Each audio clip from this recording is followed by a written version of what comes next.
Case on பண்ணிக்கலாம். Case on பண்ணிவிட்டு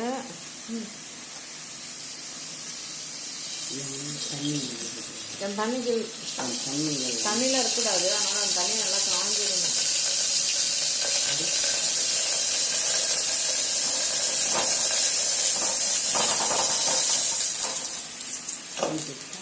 தண்ணி என்ன கொஞ்சம் கீழே ஊற்றிடலாம்ல. சரி, ஓகே. இப்போ என்ன பண்ணலாம்னா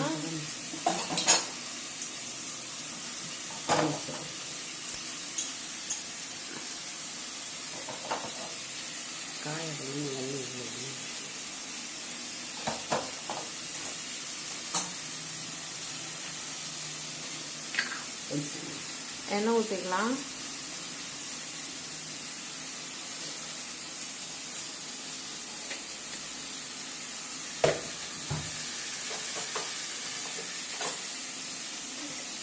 நெக்ஸ்ட்டு கடுகு.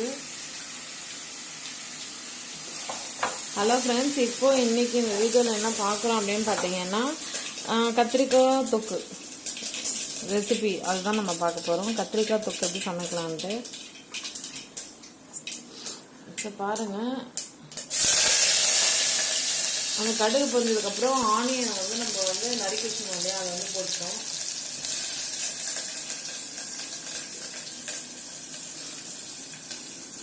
கத்திரிக்காய் தொக்கு ரொம்ப டேஸ்டியான ஒரு வெஜிடேரியன் டிஷ்ஷு.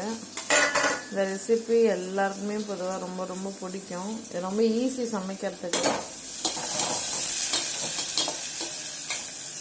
இப்போ அந்த ஆனியன் நல்லா ஃப்ரை ஆனதுக்கப்புறமா இந்த தக்காளியெல்லாம் போட்டு நல்லா வதக்கி சூப்பரான கத்திரிக்காய் தொக்கு சமைக்க போகிறோம். ஸோ எப்பவுமே நான் சொல்லியிருக்கேன், ஆனியன்லாம் பொன்னிறமாக டக்குன்னு குயிக்காக ஃபாஸ்ட்டாக வந்து வதங்கணும்னா சால்ட் லைட்டாக போட்டுட்டு நல்லா வதக்கி விடுங்க. விட்டிங்கன்னா உங்களுக்கு உடனடியாக வதங்கிடும். அந்த கோல்டன் கலரில் உடனே சேஞ்ச் ஆகிடும். டைம் சேவ் ஆகும். ஸோ நிறைய பேர் இந்த சேனலுக்கு சப்போர்ட் பண்ணுறீங்க, லைக் பண்ணியிருக்கீங்க. ரொம்ப ரொம்ப தேங்க்ஸ்.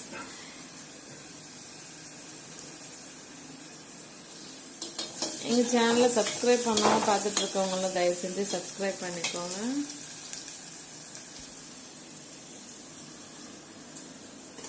ஸோ கத்திரிக்காய் தொக்கு வந்து தமிழ்நாட்டில் மட்டும் இல்லை, வேர்ல்டு வைடு இப்போ எல்லாருமே சமைச்சு சாப்பிட்றாங்க. பிகாஸ் யூடியூப் சேனல் பார்த்துட்டு சமைக்கிறவங்க நிறைய பேர் இருக்காங்க.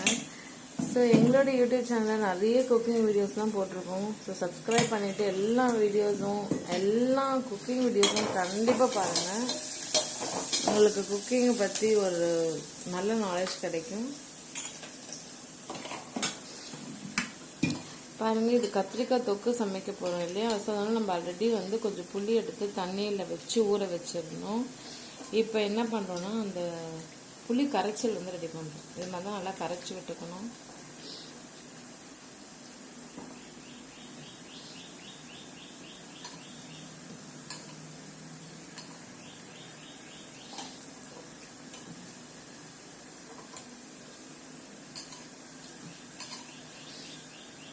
முடிஞ்ச அளவுக்கு இந்த புளி அப்படின்றது இந்த சமையலுக்கு புளி கரைச்சல் பண்ணுறோம்ல, அது ரொம்ப புதுசும் இல்லாமல் பழசும் இல்லாமல் ஒரு மீடியமாக இருக்க புளி எடுத்து நீங்கள் இந்த மாதிரி புளி கரைச்சல் ரெடி பண்ணி கத்திரிக்காய் தொக்கு செஞ்சீங்கன்னா ரொம்ப டேஸ்ட்டாக இருக்கும்.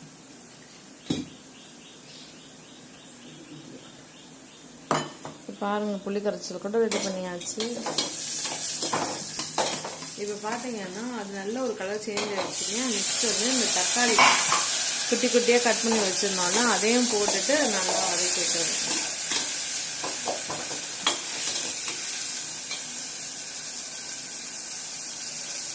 ஓகே. ஸோ நிறைய பேர் கமெண்ட்ஸ்லாம் பண்ணியிருக்கீங்க. ரொம்ப ரொம்ப தேங்க்ஸ். நான் எல்லா கமெண்ட்ஸுக்கும் ரிப்ளை பண்ணியிருக்கேன். தேங்க்யூ ஸோ மச் ஃபார் வாட்சிங். உங்கள் டைம் ஸ்பெண்ட் பண்ணி பார்த்துட்டு லைக்லாம் பண்ணியிருக்கீங்க. ரொம்ப ரொம்ப தேங்க்ஸ்.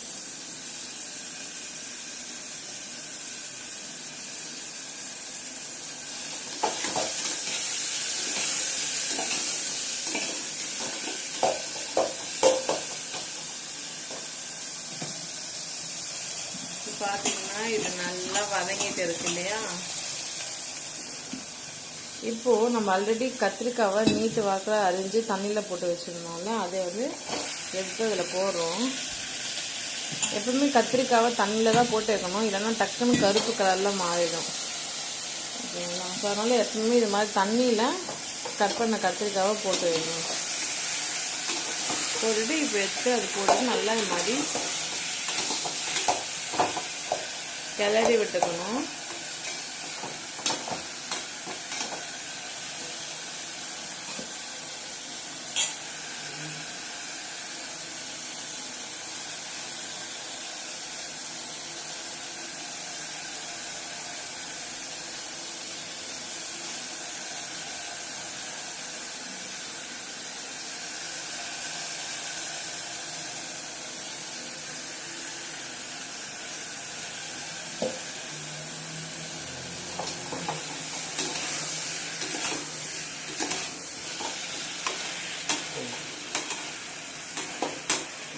இது மாதிரி நல்லா கிளறி கிண்டி விட்டுக்கணும். ஓகேங்களா.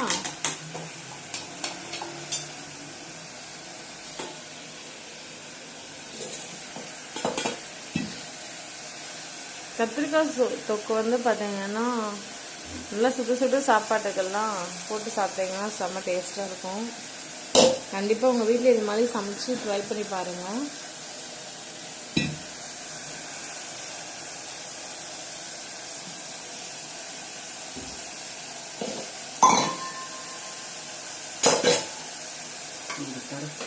நெக்ஸ்ட் எப்படி இந்த புளி கரைச்சல ஃபில்டர் பண்ணோன்னு பார்த்துக்கோங்க.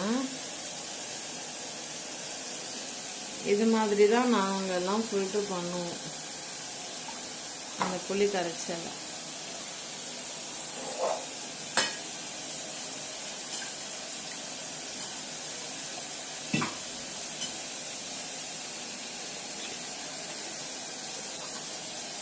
நீங்கள் பார்த்து பொறுமையாக ஃபில்டர் பண்ணுங்கள். அப்போ தான் வந்து அதில் இருக்க மண்ணெல்லாம் வந்து அடியில் நிற்கும். சரிங்களா.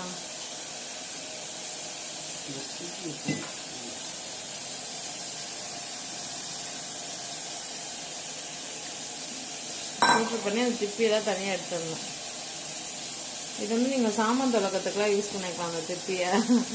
ஓகேங்களா. இந்த புளி கரைசலை வந்து நம்ம குழம்புக்கு பயன்படுத்திக்கலாம்.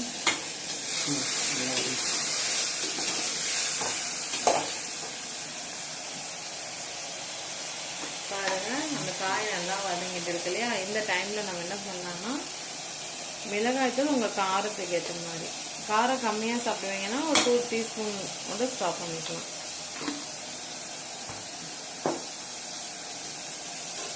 உங்களுக்கு காரத்துக்கு ஏற்ற மாதிரி மிளகாய்த்தூள் போட்டாச்சு. அடுத்தது கல் உப்பு. சமையலுக்கு கல் உப்பு பயன்படுத்தினா ரொம்ப சுவையாக இருக்கும். ஸோ சமைக்கும் போது நீங்கள் கண்டிப்பாக கல் உப்பே ட்ரை பண்ணுங்க. அடுத்தது தண்ணி ஊற்றியாச்சு.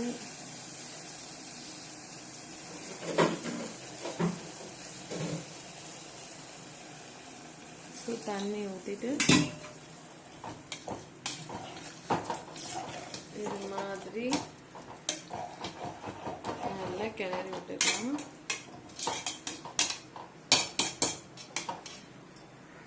இது நல்லா கொதிக்கணும். சரிங்களா. கொதிச்சு வரத்துக்கு ஒரு 5 minutes ஆகும். அது ஒரு கொதி வந்ததுக்கு அப்புறமா தான் இந்த புளி கரைச்சல் எடுத்து நம்ம அதில் ஊற்றி அது ஒரு 3 minutes அப்படியே இருக்கணும். அப்போ சுவையான கத்திரிக்காய் தொக்கு தயாராகிடும். ஓகேங்களா. ஸோ நான் சொன்னேன் இல்லையா ஒரு கொதி வரணுன்ட்டு. பாருங்கள் ஒரு கொதி வந்துடுச்சு.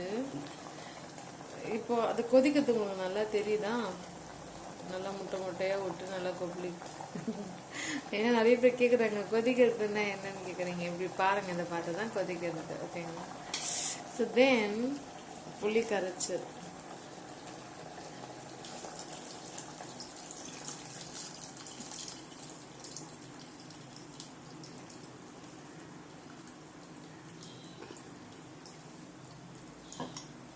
நீங்கள் முதல்லையே ஃபில்டர் பண்ணி வச்சுருந்தா டக்குன்னு ஊற்றிடலாம். இல்லைன்னா இது மாதிரி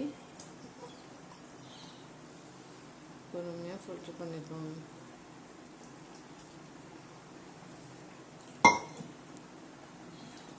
புளி கரைச்சல் தண்ணியை ஊற்றியாச்சு. இப்போ நல்லா கிளறி விட்டுக்கலாம். அதுவும் கத்திரிக்காயிலே நாட்டு கத்திரிக்காயெலாம் கிராமத்தில் கிடச்சிச்சின்னா கண்டிப்பாக வாங்கி கத்திரிக்காய் தொக்கு செய்யுங்க, செம்ம ருசியாக இருக்கும். அண்ட் தென் ஃபைனலாக கருவேப்பிலை கொத்தமல்லி எல்லாம் போட்டுருவோம். ஓகே, ஸோ அவ்வளோதான் ஃப்ரெண்ட்ஸ். ரொம்ப குவிக்காக, ரொம்ப ஃபாஸ்ட்டாக, ரொம்ப ஈஸியாக, சிம்பிளாக உங்களுக்கு கத்திரிக்காய் தொக்கு எப்படி சமைக்கிறதுன்னு இந்த வீடியோவில் காமிச்சிருக்கோம். இந்த வீடியோ பிடிச்சிருந்தா லைக் பண்ணுங்கள், நிறைய பேருக்கு ஷேர் பண்ணுங்கள், கமெண்ட் செக்ஷனில் கமெண்ட் பண்ணுங்கள், மறக்காமல் சேனலை சப்ஸ்கிரைப் பண்ணிக்கோங்க.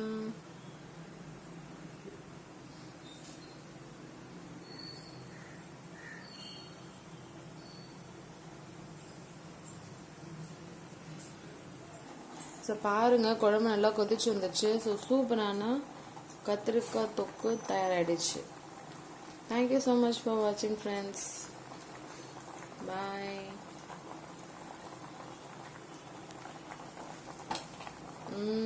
செம்ம டேஸ்டியாக இருக்கும். சுட சுட சாப்பாடில் இந்த கத்திரிக்காய் தொக்கு செஞ்சு சாப்பிட்டு பாருங்கள்.